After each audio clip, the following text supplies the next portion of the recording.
Sa banal at napakamakapangyarihang pangalan po ng ating nag-iisang buhay na Diyos, na walang iba kung hindi ang ating Panginoong Hesukristo, kami po mula sa Iglesia ng Diyos kay Kristo Jesus sa Los Angeles, California ay bumabati sa inyong lahat ng kapayapaan. Magpapasimula na po tayo sa Huwebes ng gabing ito. Awitin po natin ang numero 69 sa atin pong mga himnaryo. Si Jesus sa atin ay tumatawag at nag-aanyaya ng buong galang. Pangako niyang ganap sa ating ihahayag kung tayo susunod sa kanyang atas. Siya ay tumatawag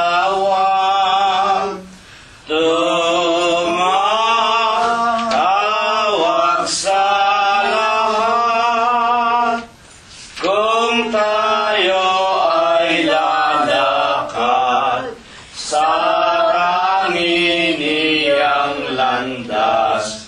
Tatamuhin natin ang pagkaligtas, huwag pagmatigasin ang ating puso sa tinig ni Jesus na may pangako. Huwag tayong pahihibo kaysa tang mapalalo.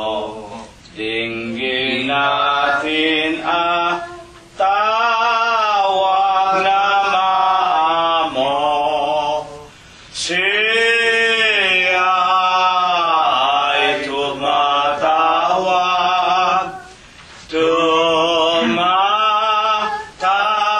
sa lahat kung tayo ay lalakad sa tanging niyang landas. Tatamuhin natin ang pagkaligtas. Si Kristo Jesus tumatawag ngayon upang tayo sasalay di magumon. Tanggaping mahinahon ang banal niyang layon. Sasalay di maparoon. Siya ay tumatawag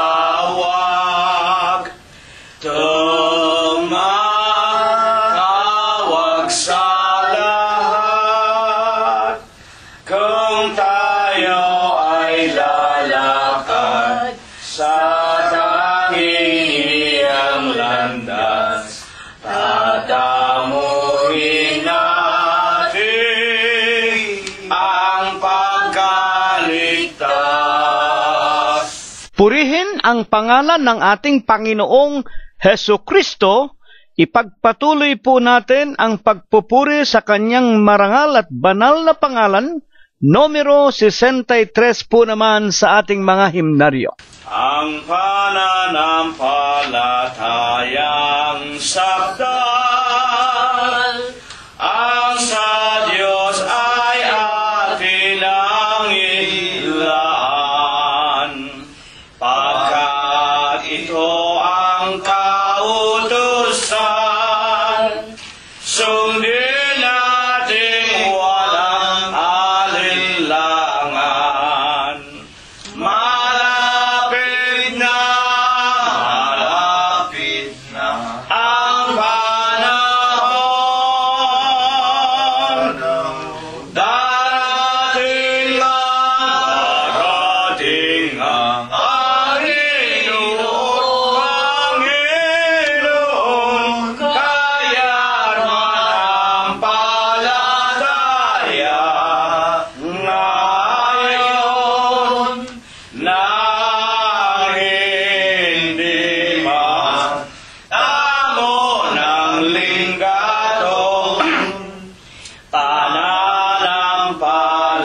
palatayang may gawa.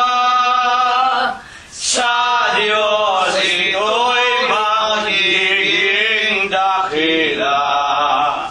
Ngunit kung sumasalang-sala, ay di magtatamo ng biyaya. Malapit na ang panahon. Darating ang Panginoon, kaya't manampalataya ngayon nang hindi magtamo ng linggatong sa bahay ng Diyos na ating Ama. Titipunin Kanyang mga tupa upang kay Jesus makasama lahat ng sumasampalataya. Malapit na ang panahon. Darating ang Panginoon, kaya't manampalataya ngayon nang hindi magtamo ng linggatong. Purihin ang pangalan ng ating Panginoong Hesukristo. Numero 19 po naman ang huli nating aawitin. Iingatan ko ang utos ni Jesus na sumako. Buhay kong Kanyang tinubos, sa Kanya ihahandog. Iingatan ko ang utos ni Jesus na sumako. Hanggang ako ay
nagpupuri-puri.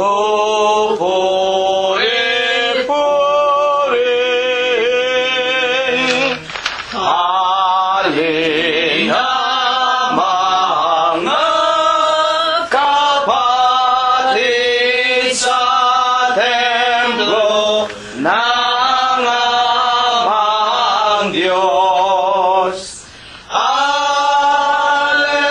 Alleluia, Alleluia, Diyos purihin, purihin. Amen.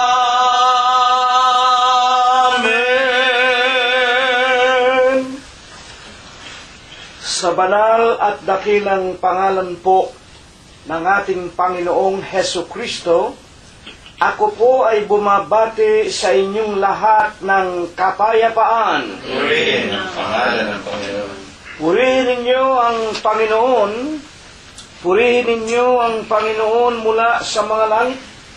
Purihin ninyo ang Diyos sa kanyang mga kaitaasan.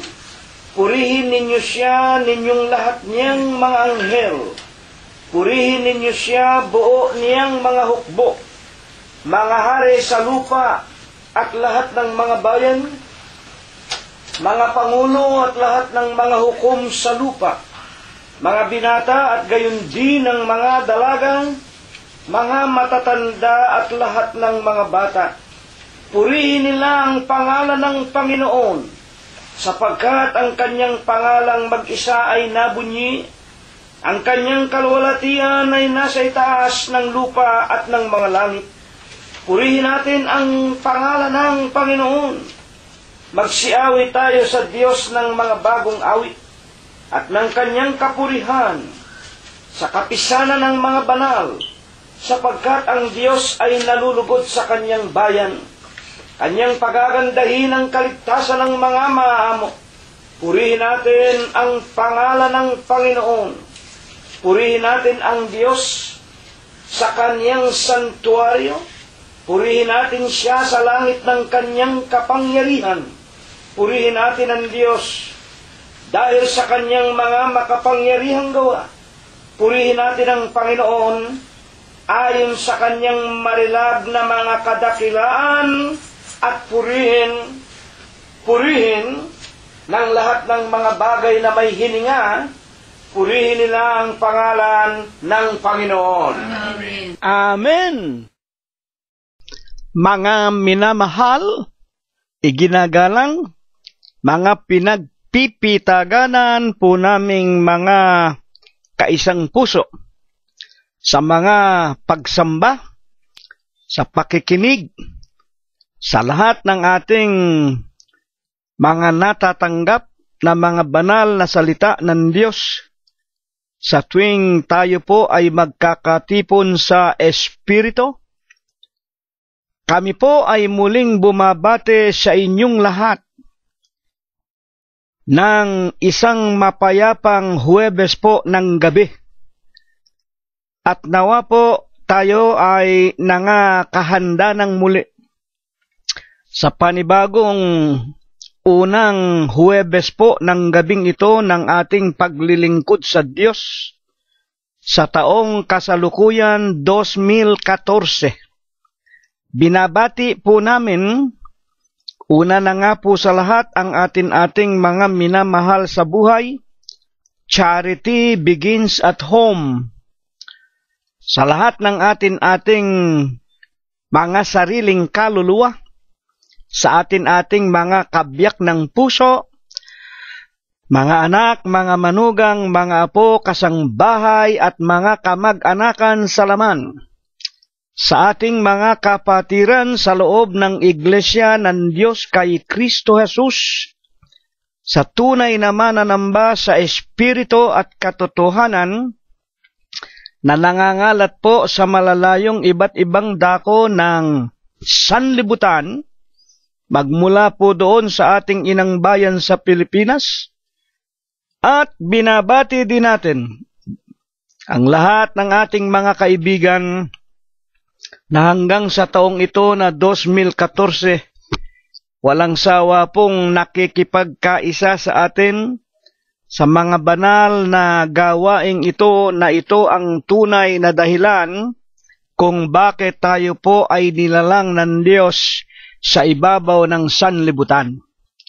Sumapit po tayo sa panibagong taong ito. At ito pong gabing ito ang unang Huwebes ng gabi na tayo po ay muling haharap sa ating Panginoong Hesukristo. Ihanda na po natin ang ating mga puso, ang ating mga kaluluwa, sikapin nating tayo'y makapaghandog sa Kanya ng isang handog na tulad sa banal na handog na walang kapintasan, katanggap-tanggap sa Kanyang banal na harapan.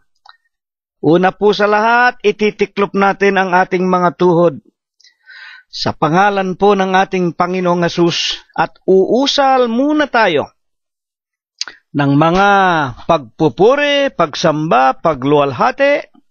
Hihingi tayo ng kapatawaran sa lahat ng ating mga nagawang kasalanan, sa mga nakalipas na mga araw at nakalipas na taon. At tayo po ay hihingi ng pamamatnubay at ng gabay at kakain tayo ng pagkain ng ating mga kaluluwa. Maninikluhod po tayong lahat.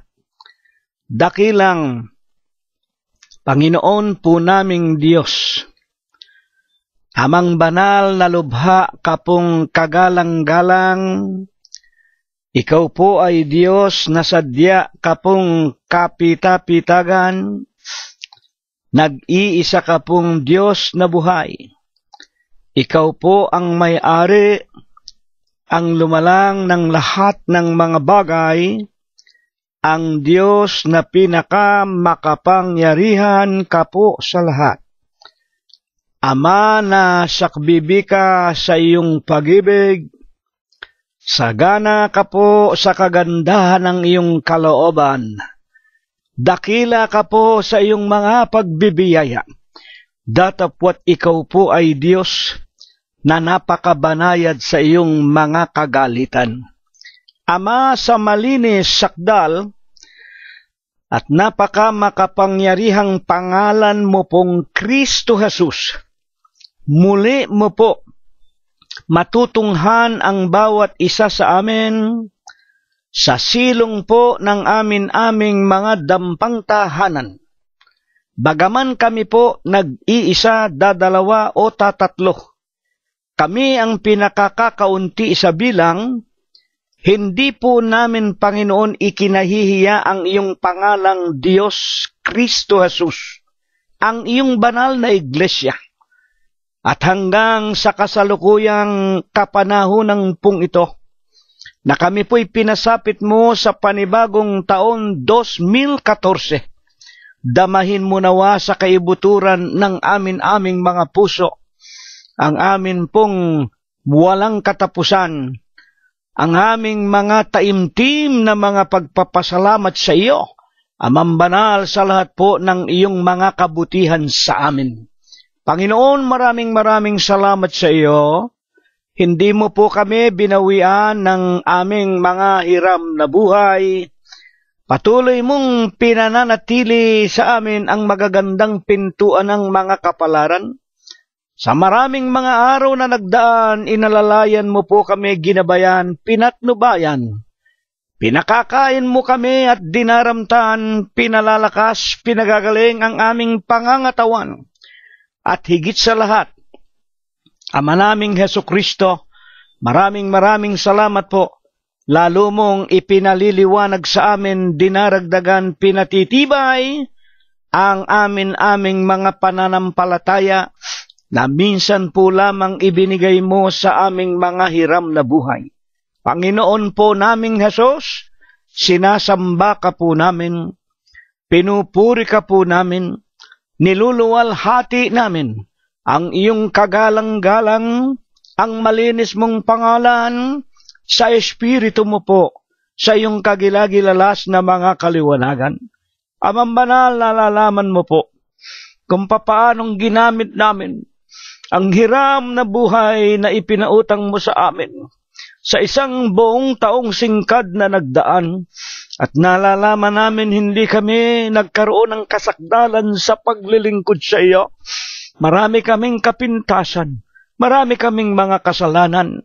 Panginoon, maawat mahabag ka sa amin, alang-alang sa pangalan mong Diyos Kristo Jesus, na itinatak mo sa aming mga kaluluwa ng kami mangagpabautismo, sumampalataya at tumanggap ng iyong banal na ebanghelyo. Ituring mo na lamang ang lahat ng aming pagkakamali at kasalanan, taglay ng aming pagiging hamak na alabok ng putik po lamang sa kagipitan, sa marubdob at mga mahihigpit na pangangailangan. Ituring mo na rin po lamang taglay ng pagiging nasa kabataan pa ng halos lahat ng aming mga anak, mga manugang, mga apo, kaibigan at mga kapatiran.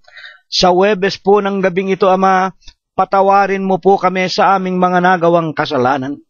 Ama, ipinagpapasalamat namin sa iyo na hanggang ngayon po, pinananatili mo pa kami sa paglilingkod sa iyo. At hindi po namin nalilimutan, ikaw ang patuloy ding nagbigay ng buhay, kagaling at kalakasan sa lahat po ng aming mga sariling katauhan, sa lahat ng aming mga mahal sa buhay. Maraming salamat, Panginoon. Patuloy mong pinagpapala. Dinaragdagan kaming lahat ng buhay, lalo na nga po ang aming mga anak, mga manugang at mga apo. Salamat po sa pagkandili mo, sa pamamatnubay mo't pag-iingat. Kay Emmanuel, kay Bobby, kay Noel, kay Ruth, kay Joel, kay Chofilo, kay Rosemary, kay Flor, kay Irene, kay Cheche at kay Malu, kay JC, BJ, JR at John Matthew, kay Paul, Noren at Sarah, kay Micah, Laika, Joshua, Rebecca at kay. Maraming salamat din sa iyo, Ama naming Diyos, na hindi mo rin po pinababayaan sina kapatid na Prospero Jr., si Chuchay, si Pinky at si Philip. Gayon din po si Enrico, si Abner, si David at si Daniel Valencia, si Bayan Guanson, si Shannon, si Annalira, si Jacob Gonzales. Iniingatan mo pa rin si kapatid na Lolita Bongay, si Susan Samonte, si Lenlen Buenape, si Jingjing Ilagan, si Pe, si Ador Aquino, si Pido at si Victoria Malangkes.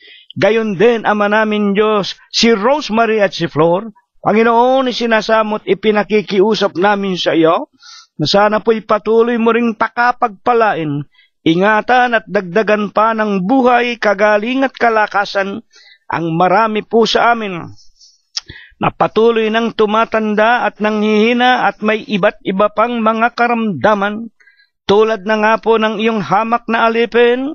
Gayon din po ni kapatid na Rosita, ni Prospero, ni Glenda, ni kapatid na Concepcion Tenedero, ni Floro Dator, ni Robert at Mercedita Hainey, ni kapatid na Olivia Raimundo at Mirna Gonzales, ni Rogelio at Avelino Gonzales, at ni Expectacion Valencia. Maawa ka sa amin, Ama. Kami po na mayroon ng mga katandaan sa panibagong taong ito ng 2014, dagdagan mo pa sana ang aming mga kagaling at kalakasan, hindi po upang gugulin sa kalikuan at mga kalayawan, kung hindi masumpungan mong patuloy naming ginugugol ang bawat araw sa paglilingkod sa iyo ng buong katapatan. Patuloy mo rin nawasan ng pagalingin ang mga mahal namin sa buhay na inaalipin din ng karamdaman, tulad po ni kapatid na Aurora Domingo Gonzales at ng aming balaing Gloria Lucena. At isinasamot ipinakikiusap namin sa panibagong taong ito, Ama namin Diyos. Iingatan mo rin pong muli pagpapalain ang bawat sasakyan at mga tahanan, mga mumunting ari-arian, 10 ng aming mga halamanan at mga hayupan na ipinakakatiwala mo pa sa amin.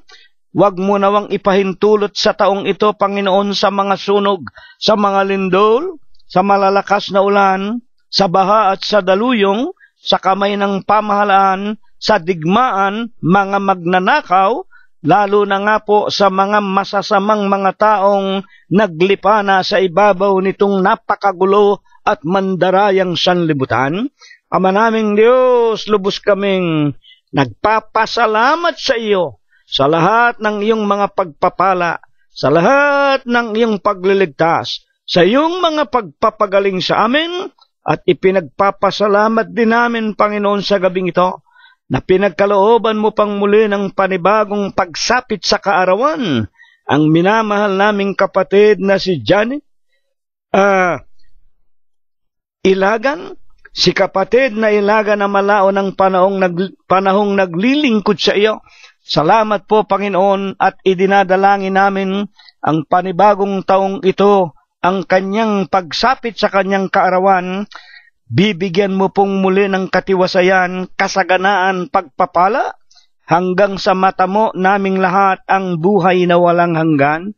Ama, sa gabing ito, banalin mo po sanang muli, basbasan mo po, linisin, at pakaingatan mong muli ang bibig ng iyong hamak na lingkod, na naway kasangkapanin mo po sa pagbabandila ng iyong kagilagilalas na kaliwanagan, na amin pong kinauuhawan at kinagugutuman, at kung dumating sa amin ang kanyang tinig, magsisampalataya kaming ikaw nga ang tunay na nag-iisang Diyos na buhay. At pagkatapos po, Panginoon, papaghariin mo nawa sa aming lahat ang iyong mga aral. Ito po ang aming maisakabuhayan. Ang lahat ng ito isinasamo namin. Ipinakikiusap namin sa iyo. Muli mo nawang ibendisyon. Ipagpala sa aming lahat sa pangalan mo pong Kristo Jesus, magmula po ngayon at magpakailanman. Amen. At ngayon, mga kaisang puso po namin sa mga paglilingkod na tulad nito sa ating Panginoong Hesukristo, atin na pong ihanda ang ating mga banal na kasulatan, at tulad po ng ating nalalaman, ang pananampalataya ay dumarating sa pakikinig, Romanos 10:17, at ang pakikinggan po natin hindi utos aral ng mga tao, Tito 1:14, lalong hindi po utos aral ng mga demonyo, unang Timoteo 4:1-3. Ang atin pong pakikinggan, wala pong iba kung hindi ang salita ng Diyos na nagmumula mismo sa mga banal na kasulatan. 34:16 ng Isayas, ito lang ang ating sasaliksikin. Huwag na tayong humana pa ng ibang aklat. At ayon sa ating Panginoong Hesukristo, San Juan 5:39, ito ang magpapatotoo sa atin tungkol sa Kanya. Kaya nga po, ang lahat ng mga bagay nauuwi sa ating Panginoong Hesukristo. At kung paano natin siya makikilala, babasahin natin ang buong banal na kasulatan. Dito tayo magtatanong, mga kapatid, at ang banal na kasulatan ang sasagot sa lahat ng ating mga katanungan sa ating mga pag-aaral. At ang pag-aaral po, ang pakikinig ng salita ng Diyos, ito po ang tunay na pagsamba sa Diyos. Hindi po yung kandila, hindi po yung rosaryo, hindi po yung kurus, hindi po si Lorenzo Ruiz, hindi po yung mga taong nagsasabing sila'y sugong anghel, sila ang obispo, sila ang pare, kardinal, papa sa Roma, nakahalili ng Diyos. Ang lahat po ng yan ay mga demonyo, at yan po ang mga wika nga ipinakikilala ng mga apostol tulad ni Apostol Pablo. Hindi katakataka, si Satanas man nagpapakunwaring anghel ng kaliwanagan, at ang kanyang mga ministro nagpapakunwaring anghel ng katotohanan o ministro ng katotohanan. Sila po ang mga kalaban natin sa Efeso 6:12. Sila ang ating kalaban at dapat nating mapagtagumpayan. Sa Huwebes po ng gabing ito, ngayon po ang unang Huwebes ng taon 2014, isa pong napakagandang paksa ang ibig ng Panginoong Hesus na ating maliwanagan. Buksan po ninyo ang inyong Apokalipsis sa kanyang kapitulo 22 at versikulo 20. Ang sumasaksi sa mga bagay na ito ay nagsasabi. Puputulin po natin, ganito po ang pag-aaral, segmentize. Ating wika nga kinukuha ang kahulugan ng bawat salita. Ang sumasaksi sa bagay na ito ay nagsasabi. Dito po, ang nagsasalita, meron siyang sinasabi, ang sumasaksi, saan? Sa mga bagay na ito. Merong mga bagay na makikita o mauunawaan, mapapakinggan.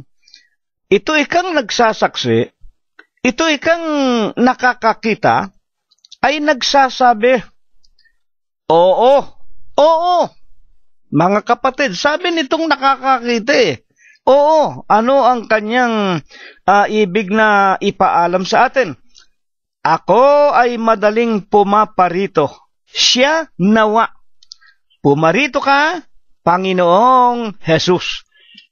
Itong 22:20 ng Apokalipsis, dito po, ibig kong maunawaan natin yung salitang Apokalipsis, yung po ay salitang Griego, na kung liliwanagin lamang po sa salitang Ingles, ito po ay revelation.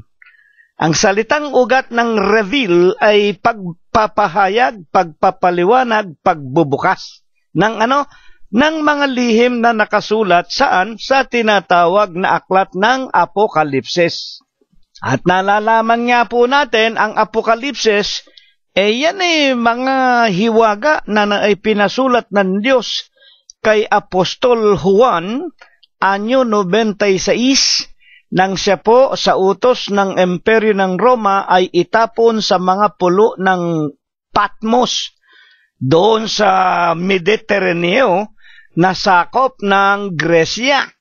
At doon ay hindi ko na uulit-ulitin pa, malimit nating mapakinggan, nagsugo ang Panginoong Hesukristo ng kanyang anghel na siyang nagpakita sa mga pangitain, katulad po ng malalaking telebisyon.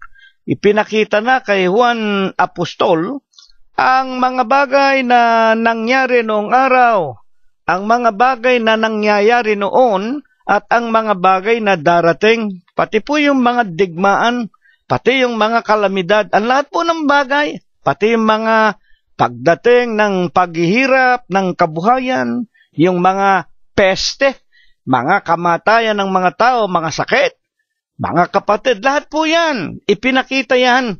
Datapwat sa ating pag-aaral sa Huwebes ng gabing ito, merong isang aral na nawa matutuhan natin, mga tagapakinig po namin. Ang wika ng paksa, ang sumasaksi sa mga bagay na ito. Nagsasabi, oo. Ano ang sinasabi niya? Ako ay madaling pumaparito, siya nawa. May sumagot ng siya nawa, pumarito ka, Panginoong Hesus. Para ito ay maliwanagan natin at mabuksan ang hiwaga sa Huwebes ng gabing ito, sino po baga sa talatang ito ang nagsasalita at nagsasabing ang sumasaksi sa mga bagay na ito? Mga kapatid, sino ba yung sa pagkakataong isinusulat niyang yun sumasaksi sa mga bagay na ito? Buksan natin, Apokalipsis 1:1. Sino ba talaga ang sumulat nitong aklat ng paghahayag? Ang Apokalipsis ni Hesukristo, 1:1 po, na ibinigay ng Diyos sa Kanya upang ipahayag sa Kanyang mga alipin. Putulin natin. Ito ang pagpapahayag. Apokalipsis nga po ay pagbubukas, pagpapahayag, pagpapaliwanag.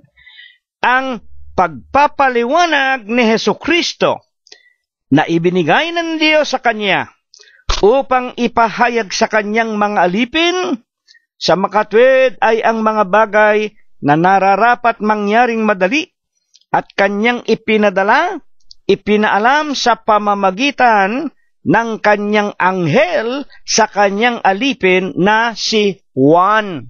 Dito po, pumapasok na po ang pangalan ni Apostol Juan. Siya po yung apostol na ipinatapon ng Imperyo ng Roma sa mga pulo ng Patmos, anyo 96, anyo Domini.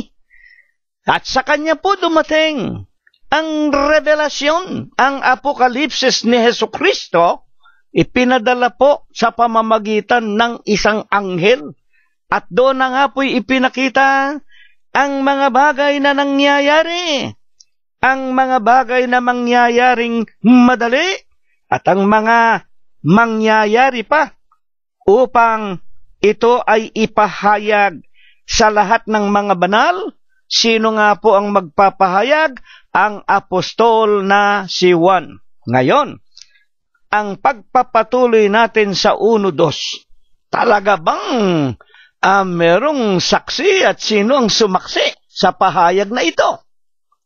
Basahin po natin 1:2. Na sumaksi sa salita ng Diyos at sa patotoo ni Hesukristo sa lahat ng mga bagay na salita o nakita niya. Sa makatwid, anyo 96, may dumating na anghel, ipinakita kay Juan Apostol ang lahat ng mga bagay, ang mga nangyari na, ang nangyayari, ang mangyayari pa, ang lahat ng mga naganap at ang mga bagay na nakita niya. Ano po ang sanhi?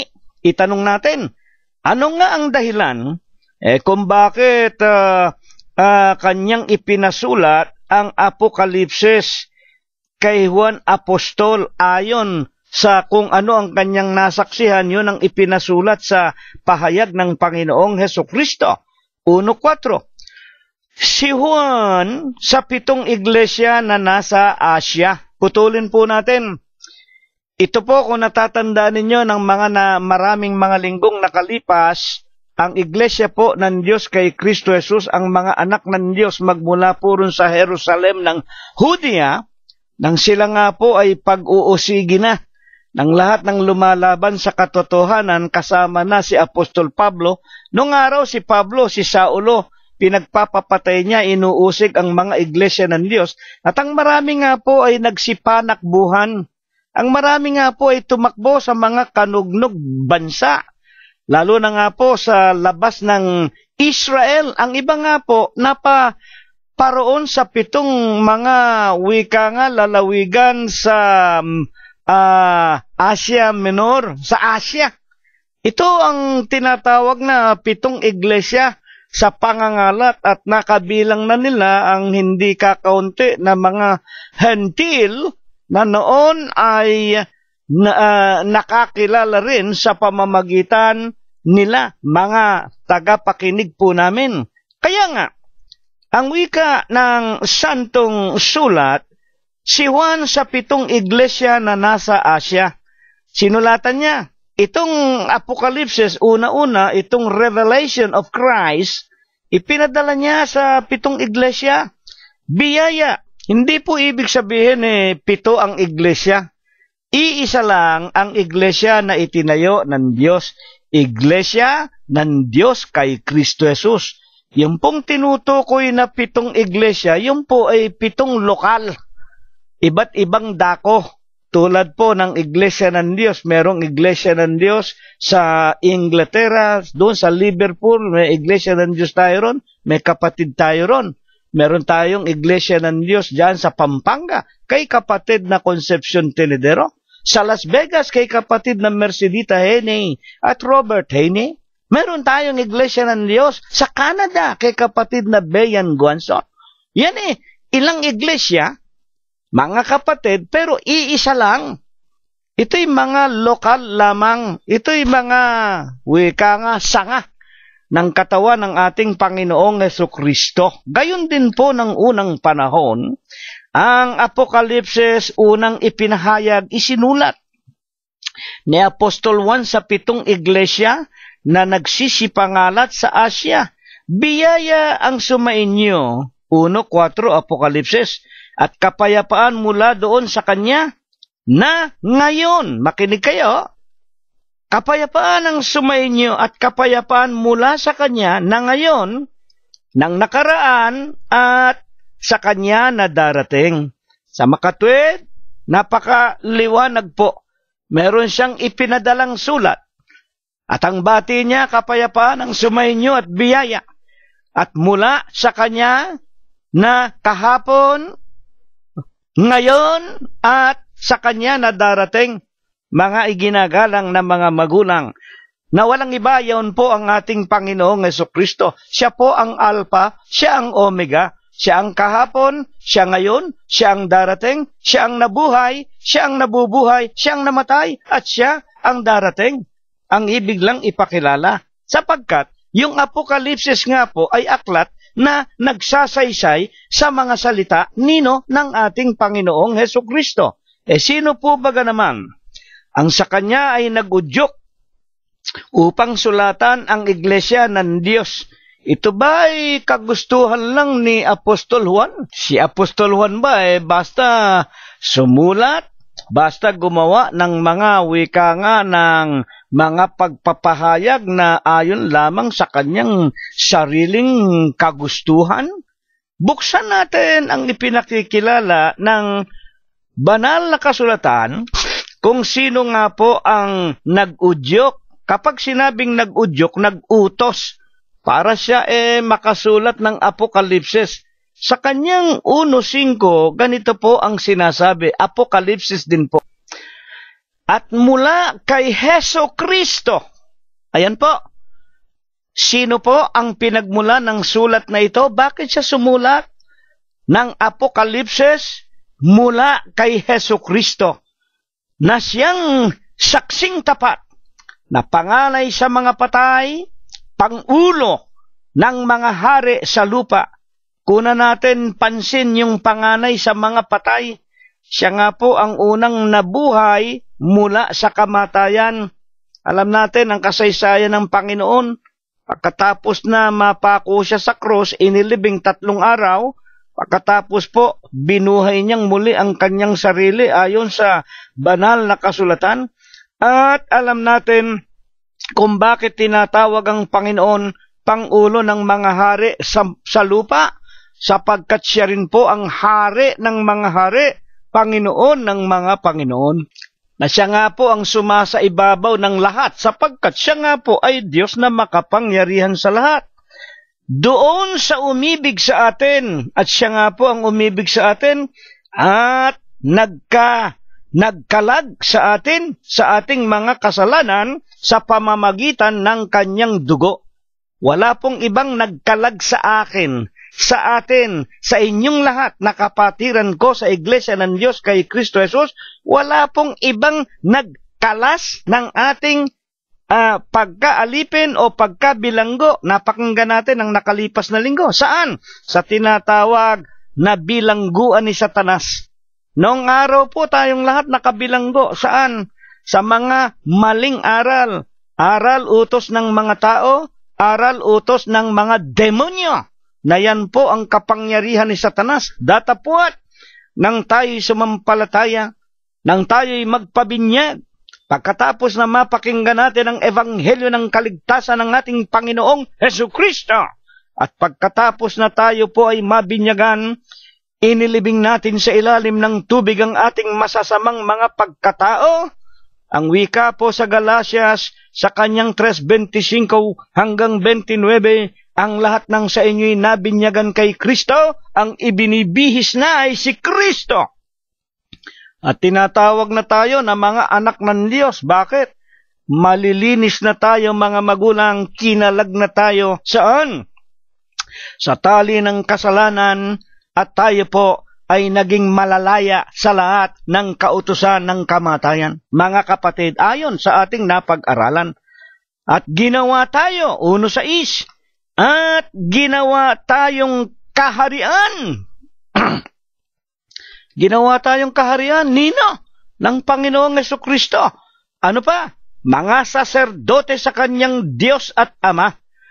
Sumakanya nawa ang kalwalatian at ang paghahari magpakailan-kailanman. Siya nawa. Amen. Sa makatuwid, hindi lang tayo kinaawaan, kinahabagan, kinalag sa kasalanan ng mga liko, mga masasamang aral.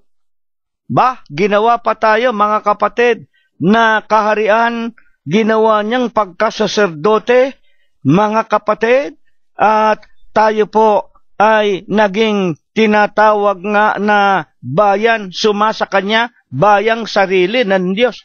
Paano ito pinatunayan? Ng iba pang mga apostol na kamukha ni Apostol Pedro. Bakbuksan po natin. Tunay po baga ito? Unang Pedro 2:9. Datapwat kayo ay isang lahing hirang, isang makahari, pagkasaserdote, bansang banal, bayan, pag-aari, sarili ng Diyos. Napakaganda. Wala pong pagtatalo-talo tayo sa Iglesia ng Diyos kay Kristo Jesus. Mga kapatid, we are sole property of God. Ang Diyos ang nagmamay-ari sa atin. Tayo ang pinakamahalaga para sa Kanya. Tayo ang Kanyang sariling bayan at hindi lang basta bayan. Makahari, pagkasaserdote. Mga kapatid, ano po baga? Ano po baga ang katunayan o kaugnayan ni Apostol Juan sa Iglesia ng Diyos kay Kristo Jesus? At sinasabi niya, makinig tayo ho, sinabi niya kanina sa atin, no? Ginawa niya tayo. Sa kanya pong Apokalipsis 1:6, ginawa niya tayo na kaharian at mga saserdote sa kanyang Diyos at Ama. Ano ang kaugnayan ni Apostol Juan? Ayon din naman sa mga banal na kasulatan. Buksan po natin ang Biblia.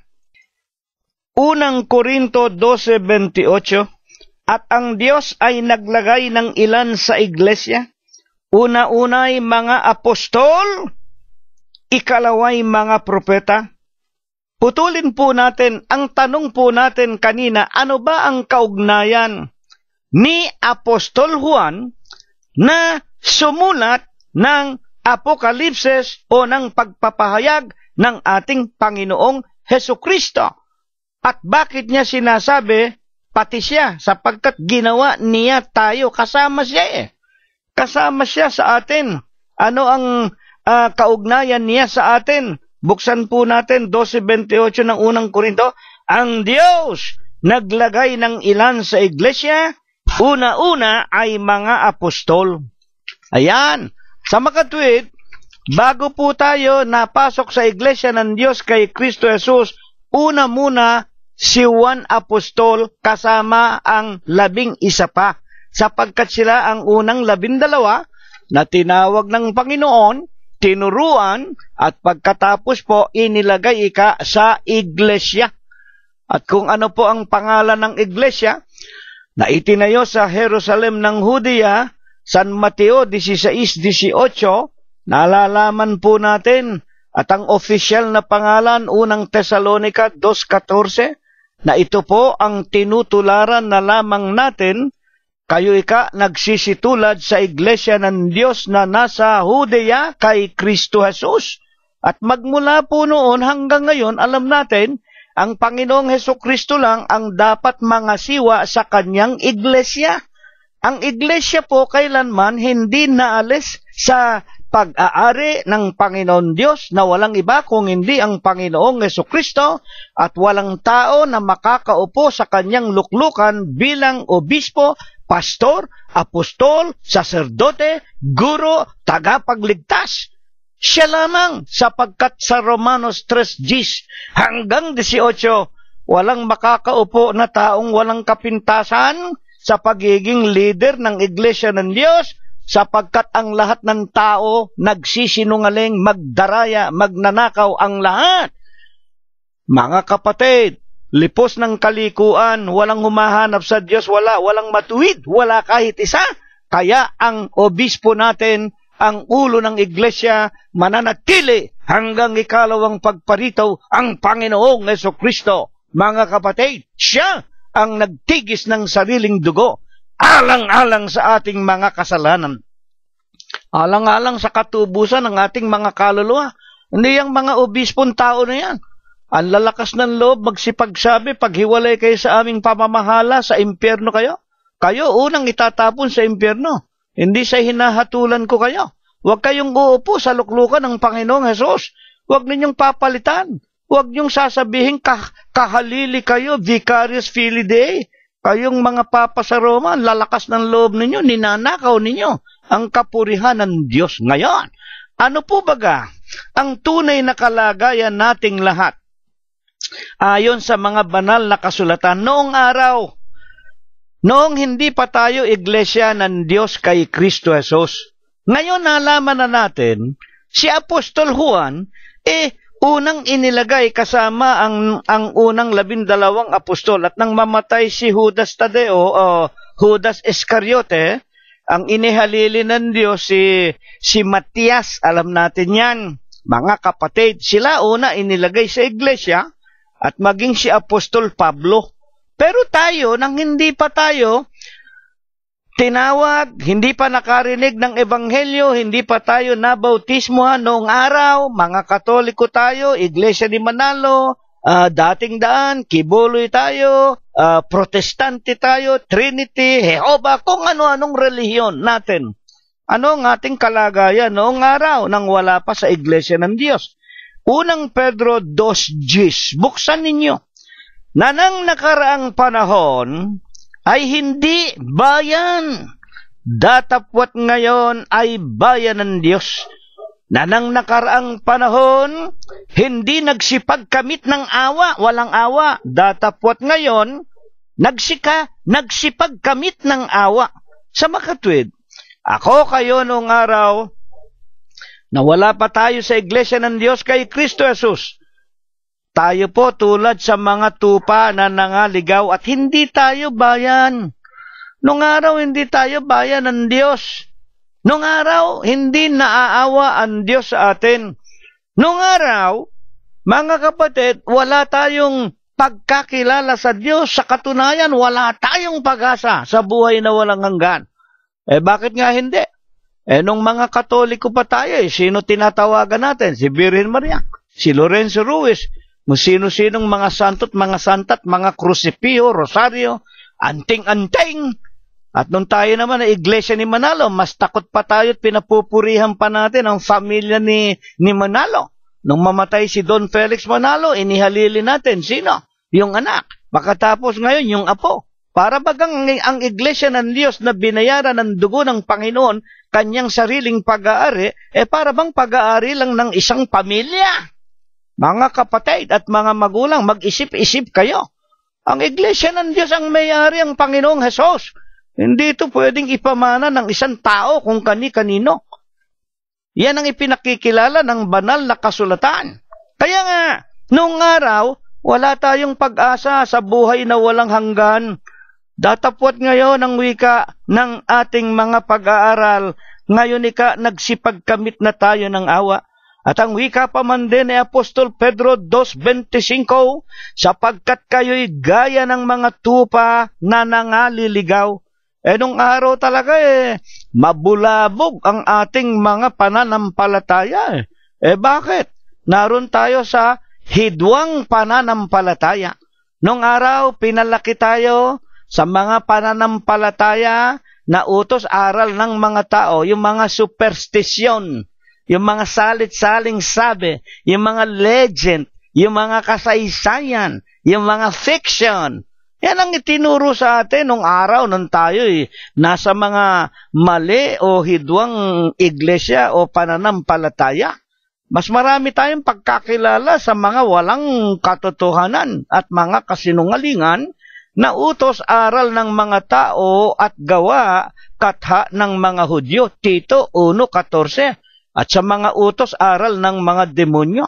Nung araw tayo mga Sabadista, hindi tayo kumakain ng baboy. Hindi tayo, mga kapatid, pinalaki tayong wag daw tayong lalabas ng bahay kapag araw ng Sabado. Nung araw Talagang ginawa tayo mga panatiko. Maging nung araw na tayo mga protestante, tinuruan tayo, Ama, Anak, Espiritu Santo, tatlo ang Diyos. Datapwat, noong araw, ang wika ni Apostol Pedro, para kayong mga tupa na nangaliligaw. Ibig sabihin, lakad tayo ng lakad, hindi natin nalalaman ang ating pinatutunguhan. Hindi natin nalalaman ang sinasabi sa aklat ng mga kawikaan, may daan tila matuwid sa tao pero ang dulo ay impyerno o kamatayan. Nung araw, sige-sige lang tayo. At nung araw, walang halaga sa atin ang iglesia. Walang halaga sa atin kung ano ang pangalan ng iglesia. Walang halaga sa atin kung ano o yung iglesia bang kinaroroonan natin, yun ba ang binayaran ng dugo sa bundok ng Kalbaryo? Yun ba ang itinayo ng Panginoong Hesus sa siyudad ng Jerusalem ng Judea noong araw? Just believe in Christ. Hallelujah. Amen. Praise the Lord. Ligtas ka na. Yeah. Para tayong mga tupa, we are living in destinies without direction. Mga kapatid, lakad lang tayo ng lakad. Hindi natin naintindihan kung ano ang ating paroroonan kung kamatayan sa impyerno. Mga kapatid, ayon sa ating pag-aaral, ayon din po sa Biblia, bakit po tayo, ngayon naman, sa ngayon, napabilang sa makahari, pagkasaserdote, bansang banal, na pag-aaring sarili ng Diyos, mga kapatid at iginagalang na mga magulang. Bakit naman tayo naging bayan ng Diyos? Ang tinutukoy dito, Iglesia ng Diyos kay Kristo Jesus. Hindi po ito pwedeng gamitin ng mga protestante. Hindi po ito pwedeng gamitin ng ibang relihiyon, Kristiyano. Hindi po ito pwedeng gamitin ng sino mang mga obispo. Kalili daw ng Diyos si Kristo tao. Mga kapatid, ito'y para lang sa Iglesia ng Diyos kay Kristo Jesus. Bakit nga tayo, ako, na nagpabautismo, ang aking asawa, ang aking sambahayan, kayo na aking mga kapatirang nangangalat sa malalayong iba't ibang dako ng sanglibutan, na nagpabautismo, paano tayo? Bakit tayo naging makahari, pagkasaserdote na bayan ng Diyos? Buksan po natin ang sinasabi sa Romanos 9:14. Ano nga ang ating sasabihin? Meron ba kayang kalikuan sa Diyos? Huwag nawang mangyari. Ano po ibig sabihin nito? Ito'y tanong na nagpapaliwanag, ang Diyos ba nagkakamali? Maraming nagsasabi, bakit hindi ang lahat ng tao ginawa na kanyang sariling bayan para wala nang matapon sa impyerno? Ano nga kaya ang dahilan? Sapagkat sinasabi niya kay Moses, 9:16, ako'y naaawa sa aking kinaawaan, ako'y nahahabag sa aking kinahahabagan, 9:15, kaya nga hindi sa may ibig, ni hindi sa tumatakbo, kung hindi sa Diyos na naaawa. Yan ang dahilan. Kaya hindi maaring lahat ng tao gawing maging bayan ng Diyos sapagkat hindi naman lahat ng tao ay kinaawaan. O hindi ba kapatid na sarilo, ang Diyos ay pag-ibig? O ano ngayon? Kung ang Diyos ay pag-ibig at sinasabi ngayon dito, hindi sa tao na may ibig, kung hindi sa Diyos na umiibig o naaawa. May magagawa ba tayo ron? Mababago ba natin yan? Kung ako lang, iniibig ko lahat ng tao, gusto ko lahat ng tao maligtas, walang matapon sa impyerno. Pero sa Diyos, ano ang dahilan? Bakit hindi lahat tinatawag niyang anak niya o ililigtas niya? Ecclesiastes 12:13, ito ang wakas ng bagay. Lahat ay narinig. Ikaw ay matakot sa Diyos. Sundin mo ang kanyang mga utos sapagkat ito ang buong katungkulan ng tao. Ayan. Sinunod mo ba ang lahat ng katungkulan mo? Sinunod mo ba ang lahat ng utos ng Diyos? Ito ang buong katungkulan ng tao. Mga kapatid, at kayo-kayo na, tayo-tayo na ang makapagsasabi kung tayo ba'y nabubuhay sa pagsunod sa mga kautusan ng Diyos. Unang-una na nga, 7:21 ng Mateo, ulit-ulit binabasa namin sa inyo. Hindi lahat ng tumatawag sa akin, Panginoon, Panginoon, ay maliligtas. Sila lang na sumusunod sa kalooban ng aking Ama na nasa langit. Ano ba ang kalooban ng Ama na nasa langit? Ang lahat ng bagay ng kabanalan na ipinag-uutos ng Diyos. Ezra 7:23, gagawing lubos. Saan? Sa bahay ng Diyos ng langit. Ano ba ang bahay ng Diyos? Unang Timoteo 3:15. Iglesia ng Diyos kay Kristo Jesus.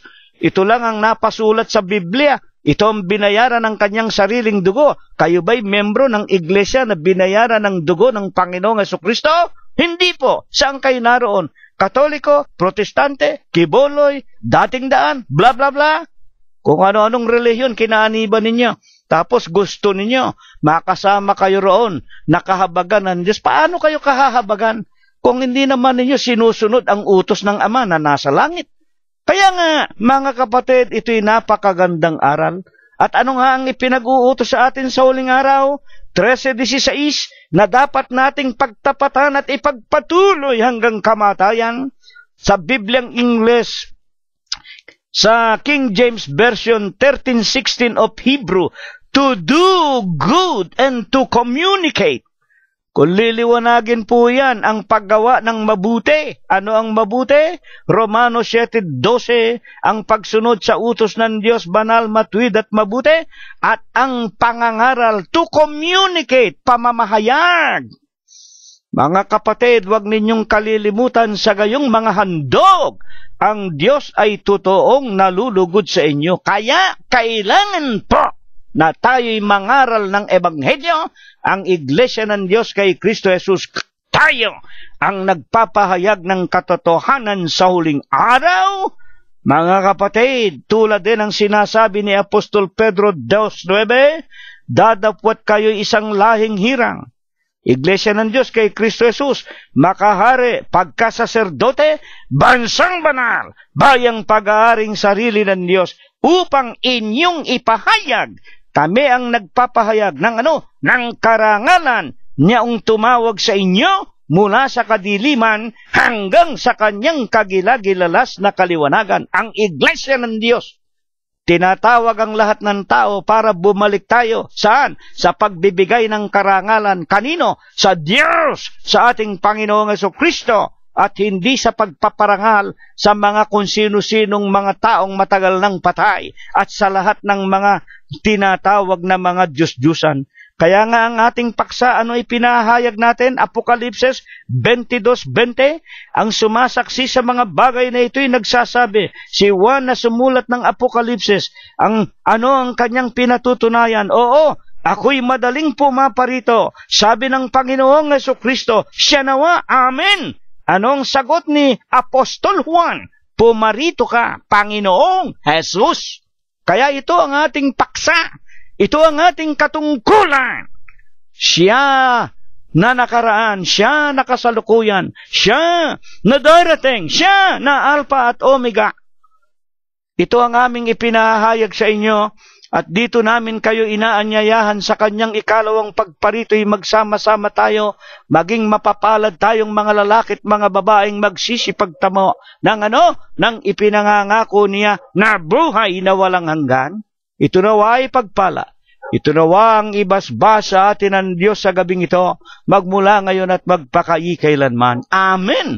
At ngayon, bago tayo maghiwa-hiwalay, tanggapin po nating lahat ang walang hanggang pag-ibig, ang walang hanggang pagbibiyaya, ang pakikipisan, ang kaaliwan, ang pamamatnubay at ang kagalingan, gayon din ang hindi maulatang banal na biyaya, basbas at bendisyon, pagliligtas at pagpapagaling ng kanyang banal na espiritu.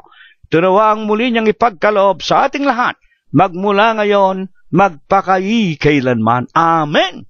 Purihin ang pangalan ng ating Panginoong Jesucristo hanggang sa darating na linggo po kung tayo po ibinubuhay pa. Maraming salamat po sa inyong lahat.